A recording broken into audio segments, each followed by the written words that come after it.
Oh, hello you lovely lot. So today I've got something quite interesting to show you. So these are the Gilbert Briggs Wharfedale SFB3, which is a open baffle design from 1956. I think, well, designed 56, they came out 57.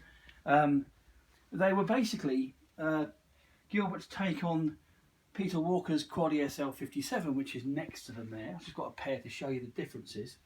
So the quads obviously here are an electrostatic design, no conventional drive units, plug them into the mains. These ones are trying to create the same sort of airiness that the Quad 57 did, with the fastest speed, but it was done with conventional drive units. The tweeter is firing upwards. We've got a mid-range firing forwards with a bass unit as well.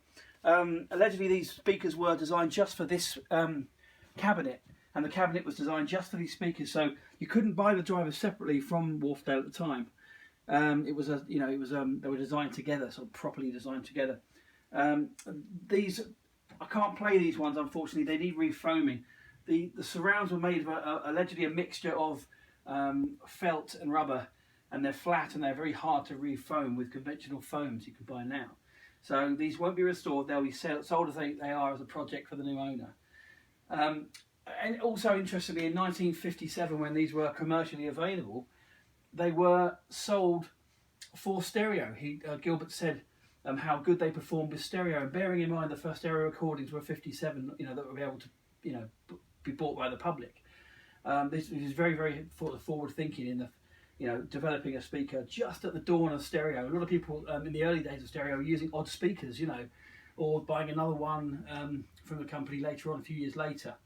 But these were sold as stereo pairs as early as 57, which is very forward thinking of Gilbert. Obviously, people who know Gilbert Briggs wrote a lot of books. The design and sort of theory behind these is in his speakers, his very famous loudspeakers book. He also did a lot of other books on the subject. Another thing, when he was designing these, he had a 57 in his workshop, as well as a Klipshorn, the famous American Klipshorn speakers.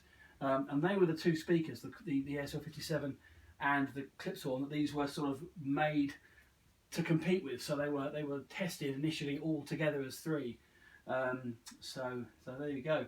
Bit of history on the old sandfield baffle, the SFB, and there's sand in the baffle, hence the name.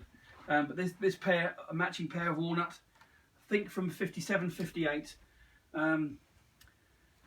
Lovely old things, and definitely worth a mention. See you guys, stay safe, see you next time.